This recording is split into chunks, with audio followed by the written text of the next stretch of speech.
it's Mindy. You might know me as a professional chaos wrangler, 20 plus years in government and media relations, which basically means I've been paid to smile while people yelled at me, answer phones I should have let go to voicemail, and sit through meetings that could have been solved by simply giving me a sticky note. I've survived budget hearings, angry town halls, and more reply all disasters than any human deserves. But here's the truth. No amount of bureaucracy, bad coffee, crisis communications training really prepares you for stepping into the world of unidentified and missing persons. These aren't just cases you read in a report. They are real people with lives that stopped suddenly, violently, or sometimes mysteriously. And that's what's left behind. Families desperate for answers, investigators chasing shadows, and in too many cases, silence. That's why we're here, because while these stories can be grim, they also matter. And if I've learned anything in my career, it's that sometimes the darkest subjects need a little light. And yeah, maybe even a laugh or two, just to keep us going. So buckle up, Dismembers. We're about to walk that fine line between tragedy and absurdity. And if you get yourself laughing at the wrong moment, don't worry. We probably are too. That's right. If you're not laughing, you're crying. Exactly. Hey there, Dismembers. I'm Dr. Nikki. I've worked in the forensic anthropology, death investigation, and crime scene analysis field for over 30 years. I've been in a lot of people's homes that I don't want to be in. I've seen a lot of people's closets that I don't want to see. And I've seen way too much porn laying on the floors of people's living rooms as I walk over a dead guy. I've witnessed the inhumane things people can do to each other. I've also performed hundreds of skeletal analysis and resolved lots and lots of cases and taken unidentified people previously, given them back their names, and allowed the family members to take them back and bury them. So the inhumane things people can do to each other is part of our job. We see that every day. But we also see the incredibly humane and smart ways committed folks in the law enforcement and death investigation communities investigate those crimes and solve them. So needless to say, I've seen a bunch of things. Now, we want to make sure you see the behind the scenes effort it takes to bring these people home, these unidentified decedents, these missing persons. And we also want to highlight a really concerning issue today. So this episode really isn't about one particular forensic case for you, but about a development years in the making that's close to our hearts. If you've been following along, you know we don't shy away from the tough shit, and we definitely don't want to spare any details. We think you deserve the facts. So today, we are diving deep into a topic that's equal parts frustrating, heartbreaking, and downright infuriating. Oregon's Missing and Unidentified Persons Program. For the last 30 years, Mindy and I, together sometimes apart, but always working towards a goal, and a bunch of other dedicated people like us in Oregon have poured ourselves into trying to identify the forgotten souls with no names in our state, the unidentified decedents still sitting in the Oregon State Medical Examiner's morgue in Clackamas County, Oregon. Yeah, and we've also worked tirelessly, again, with a bunch of other dedicated people like us in our state to educate, train, and push the proper registration of missing persons, not just kids, but adults too, into the official crime database, NCIC, and into the National Missing and Unidentified Persons System, or NamUs. Keeping these cases alive in people's minds is critical. And again, never giving up on them. is even more important. And we see law enforcement agencies all throughout our state trying to keep these cases alive and in the minds of the general public. Sometimes it's hard because sometimes these cases are old and they've been going on for decades. But again, we continue to try and educate the public. So Dismembers, did you know that there's actually a National Missing Persons Day? Yep, it's a big deal. It's always on or around May 25th, depending on the weather or not.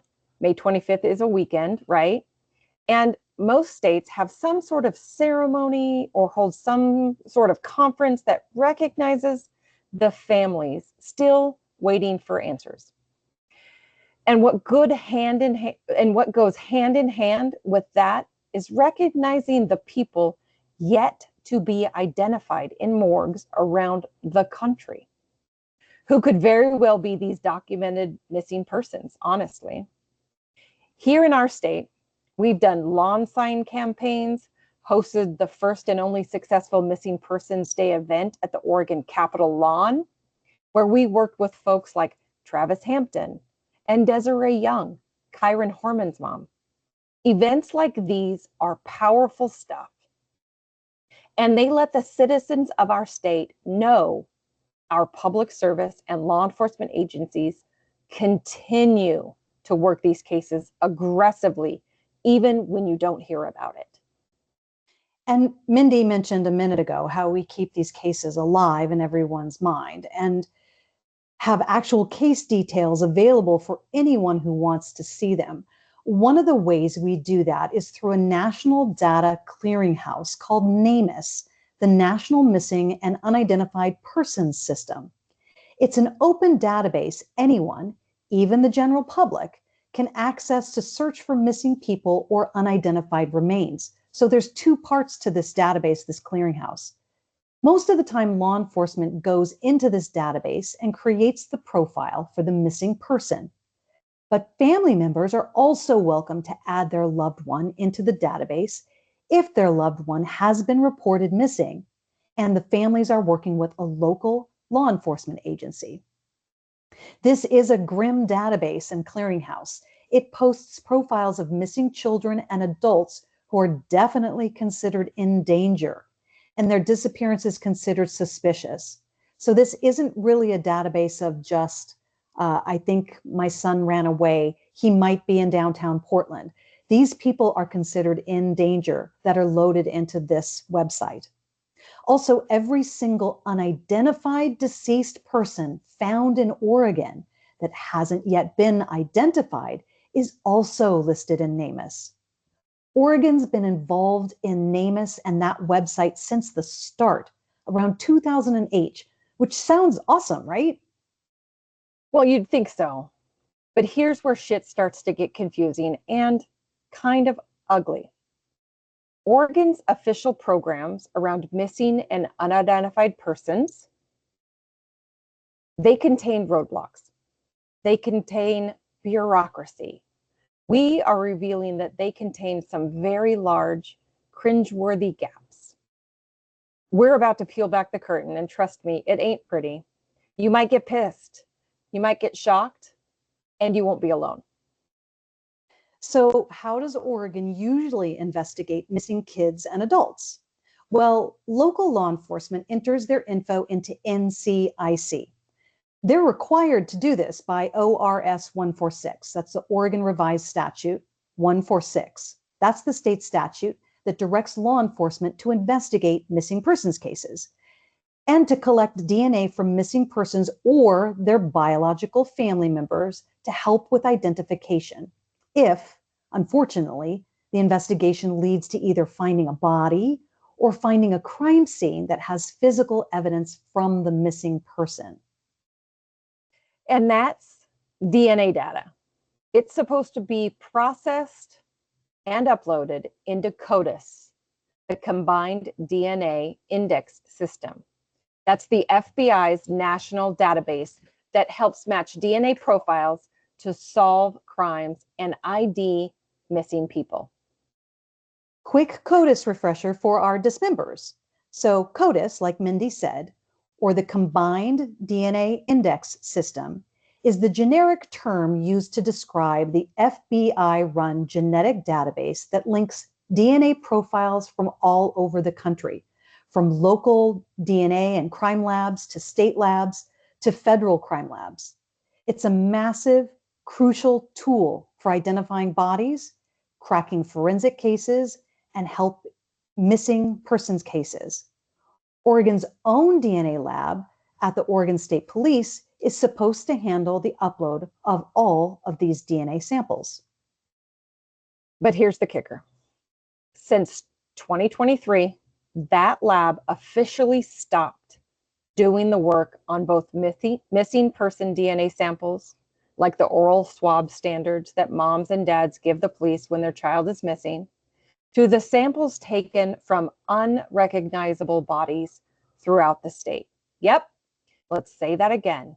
The OSP Forensic Services Division's own DNA unit shut down its missing person, unidentified persons program officially in February of 2023. That's more than 2 years ago.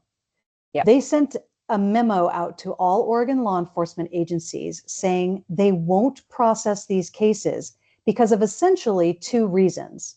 One, they haven't kept up on all of the training for their DNA scientists that those scientists need to interpret hits that occur in CODIS, specifically related to missing persons and unidentified persons.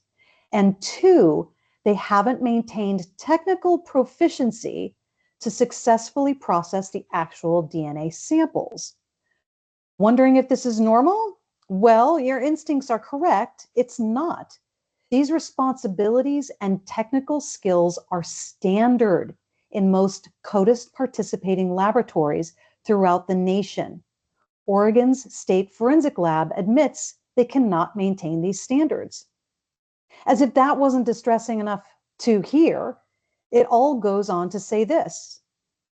The Oregon DNA unit will no longer manage the existing DNA profiles of any missing persons and unidentified remains they have processed over the years, and plan to pass that responsibility onto some other CODIS participating laboratory that hasn't been chosen yet. At least I don't think so. They're going to remove the profiles and assert that the responsibility of maintaining those profiles should fall on someone other than Oregon's own CODIS participating DNA lab. So basically, Oregon's forensics DNA lab got whoever together and decided these particular cases are just not our problem anymore. This means that since 2023, the forensic lab and DNA unit rejects all requests to process missing person samples and upload them into CODIS. They no longer train staff on how to interpret hits in CODIS for these cases, and they don't have the tech or expertise to handle degraded or complicated samples, stuff that's routine in missing and unidentified persons casework. They also make it really, really difficult to submit any cases for identification if an unidentified body is discovered anywhere in the state. So just remember, let me be clear. If you are the family of a missing child and your child went missing in 2023 or later in Oregon, and law enforcement has approached you to collect your oral swab standards for DNA to upload into the system, to find your child that is in danger, those samples have not been processed. Your DNA profile is not uploaded into any database and is not searching against the unidentified decedents that languish in morgues around the country. The investigative use of DNA has not even begun on your child's missing persons case. This is not law enforcement's fault. This is the Oregon State Police's responsibility. One of the reasons the Oregon State Police DNA lab said that they do not process missing persons cases and unidentified decedent cases is that the law, ORS 146, states the DNA needs to be collected on both missing persons cases and unidentified cases, but the law actually doesn't distinguish who should process the DNA. It's a conundrum that we have yet to solve. The memo is public and on OSP's website. If you want to read the official shenanigans yourself, go there. And here's the reality, Mindy. This move, this removal of these services for the citizens of Oregon likely violates Oregon law, ORS 146.187 to be specific, which mandates law enforcement to collect and process DNA from missing persons and relatives to help with identification. In addition to that, in case that wasn't enough, the Oregon State Medical Examiners Division, my old stomping grounds, holds the legal responsibility to establish positive identification of unidentified remains. It's in ORS 146.045, in case you have some time on your hands and want to fact check this. Let's put it this way.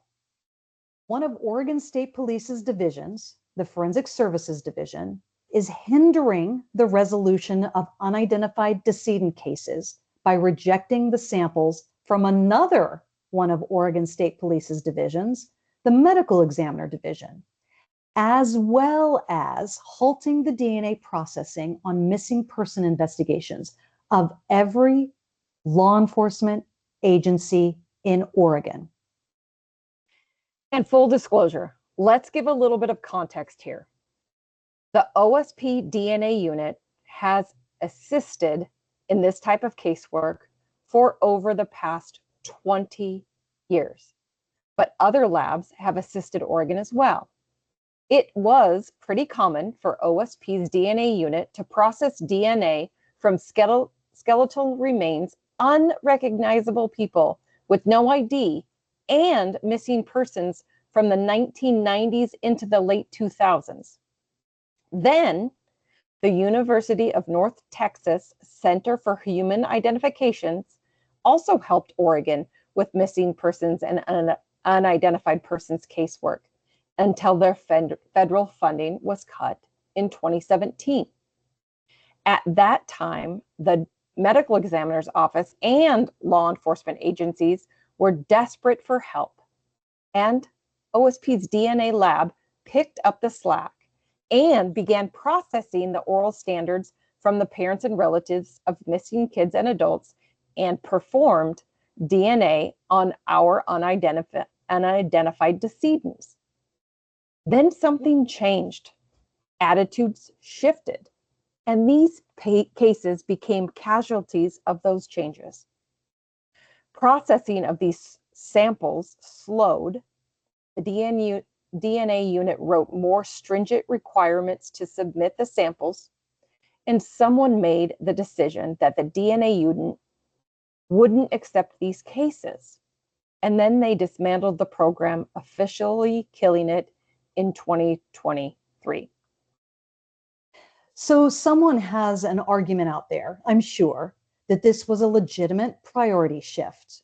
There was a backlog of criminal cases, rape kits, let's say, and there aren't enough scientists to go around to produce results on those cases.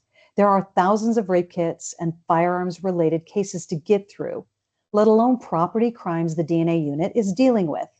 We are not in any way minimizing the importance of those cases. The missing person and unidentified remains casework probably amount to somewhere around 100 cases per year, not in the thousands. But who is to say if they are quote unquote worth it? How many people could we have identified if our own DNA lab had helped us upload these DNA profiles into CODIS? And you want to know the fallout of this priority shift? Major consequences, Mindy. Missing persons' existing DNA profiles, the ones that have already been uploaded into CODIS by OSP, risk being removed from the DNA database, meaning they won't be searching in the system anymore. Unidentified bodies in Oregon's morgue can't get DNA processed at all, delaying or even halting their identification. Families are left with no answers, and it's really, really distressing. And local police, from big agencies like Portland Police Bureau to smaller jurisdictions like Tillamook or LeGrand, have to scramble to find private DNA labs, often way more expensive, that can access CODIS and process samples. Not exactly what Oregonians expect from their state forensics lab. So let me press pause and emphasize that point again. Law enforcement agencies, large and small, are left to navigate the technical, complicated world of DNA analysis, pay for that analysis out of their own budgets, and try to resolve cases as the OSP DNA unit continues to process DNA from some types of cases, but not missing and unidentified persons cases. It really is a staggering departure from national standards, let alone what Oregonians believe their forensics lab system should be accomplishing. Yeah, and one thing to point out too, Mindy, before we go on, is we're talking about costs here, right? The state DNA laboratory processes DNA samples in criminal cases and should process DNA samples from missing person cases and unidentified decedent cases at no cost to the investigating agency. That's why this is a state DNA lab. It's a state service that we should be providing. And so when you're talking about a small agency like Gladstone Police Department having to pay for DNA analysis, that means it would have been $0 if the DNA lab that they have relied on for years would take their case. So imagine being a parent of a missing kid or a detective in Josephine County finding skeletonized remains in the wood with no ID, no wallet, no clothes, no clues. Without DNA testing through the state crime lab, that investigation grinds to a halt. Screeches to a halt. And again, like you said, it all comes down to money and not enough of it. And it's heartbreaking, but it is also unacceptable. But we do have power to speak up. We've already reached out to lawmakers, wrote letters to the governor, the AG, the Judiciary Committee. The response? Slow. We even gave them some solutions to consider, because we don't just bitch about the problem. We are smart enough to know ways to fix it. Things are never black and white. So we want to begin the conversation on how OSP, who is directed by law to perform these duties and provide these services for their citizens, how they can instigate and drive a solution. Does the OSP Forensics Lab need to recommit some resources to do these cases so that DNA can successfully be uploaded into the database for resolution? Do they need to work with law enforcement and the medical examiner's office and not against them? If the OSP Forensics Lab doesn't have the expertise to perform the analysis on these cases, do we take them at their word that they can't do it? Or do our lawmakers at the state capitol then direct them to find a lab that does? And maybe most importantly, how can we make sure these types of decisions to deprioritize missing children's cases are more transparent so that taxpayers understand the shift in priorities and have a chance to voice their opinions? Does the forensics lab ultimately need oversight to keep things on track? That's a great question, because that's a question that I've asked in my head when I was a part of this situation in 2020, 2021, 2022, and moving forward. So Dismembers, this is where you come in. At any given point, think about this, there are over 25,000 reported missing persons in the United States. There are over 15,000 unidentified decedents in morgues around the country.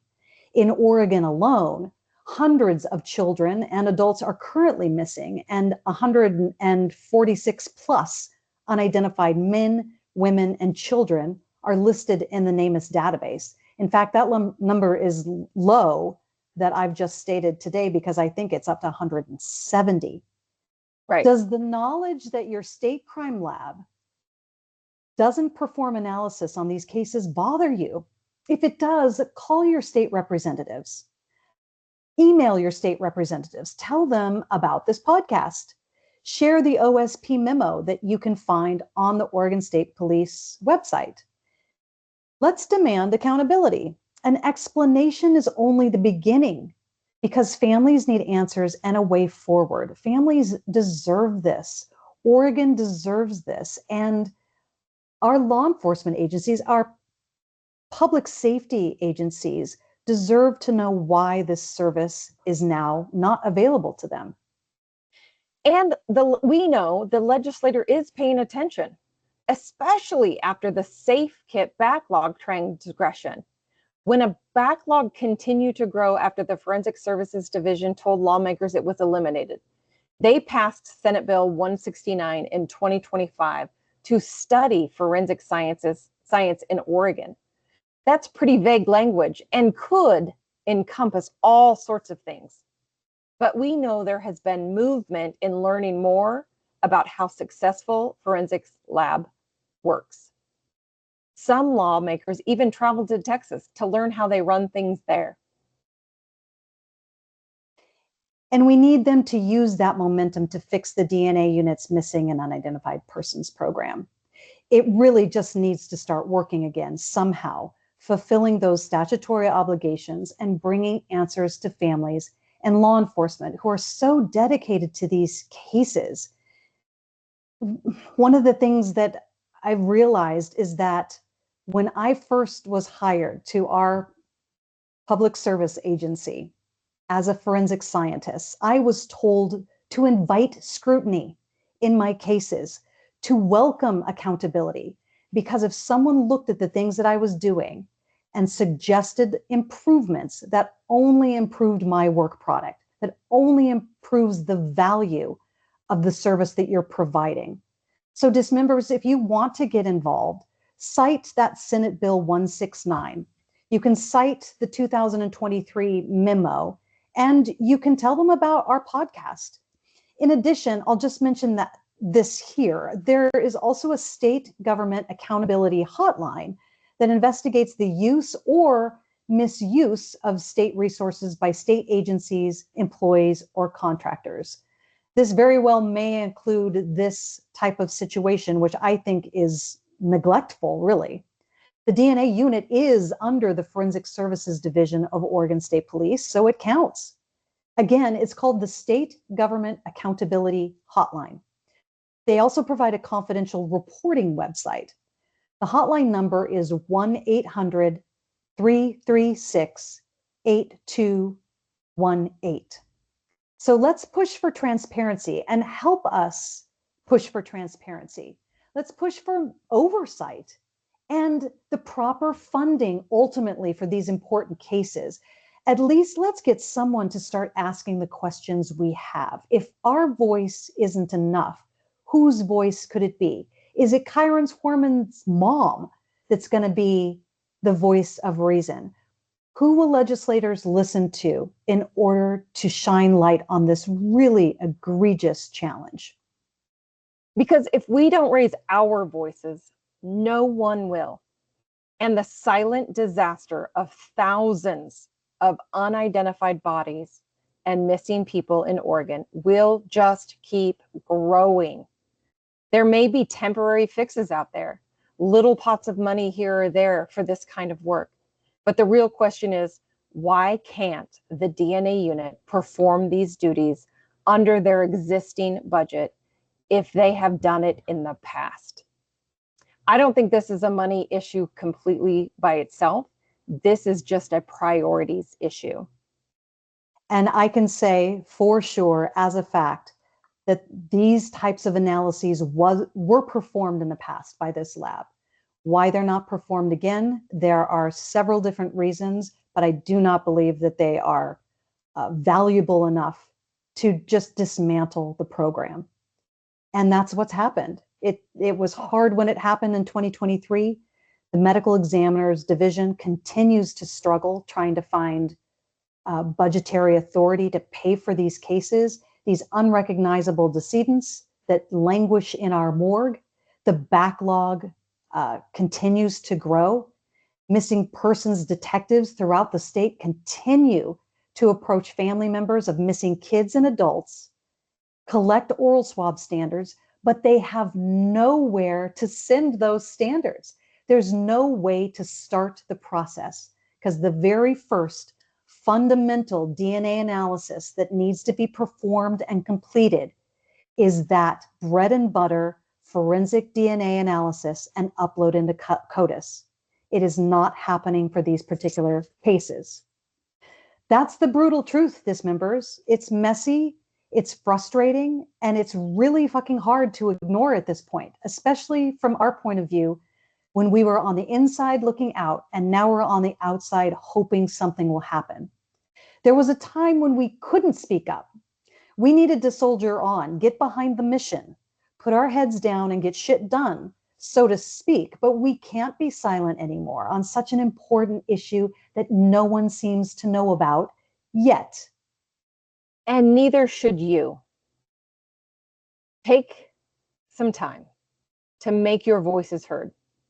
When we attended the Missing Persons Day ceremony at the Capitol, we made sure everyone who attended knew our motto: hope is why we're here. We want to stand behind that. And we know Oregon State Police wants to as well. Let's play a part in giving hope to those families of missing kids and to those unknown souls who just need a name. Dismembers, hit us up with your questions, your comments, or just say, fuck yeah, to this episode. We need your support. We would love to hear from you. If you know of a family that has a missing loved one, start this conversation with them. Have they reported their loved one missing? Has law enforcement approached them to collect DNA samples from them? Can you educate them in the challenges that we've just talked about today? Do you know a legislature that you can walk up to and say, hey, I'm not sure if you know about this, but Dr. Nikki emailed you a few months ago and you didn't actually respond. The Judiciary Committee is a powerful committee, and we would love to hear from them and love to hear what they have to say. They are the ones that went to Texas to look at Texas's model for forensic science. I think it's interesting to hear what they have to say about that model. I think the Forensic Services Division does not want oversight because they would like to stay largely autonomous. Do you think the internal management system of our forensic lab should be making these types of decisions about important casework like this? I would love to know what you think. Mindy wants to know too. Obviously, we've been involved in missing and unidentified persons cases for decades. And this is a huge challenge, really one of our biggest. And we just wanted you to know about it today. Again, our DMs are always open.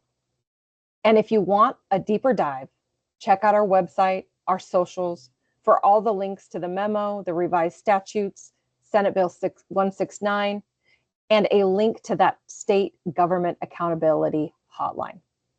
There's a bunch of other resources to report this concern to on this Oregon Secretary of State's website as well.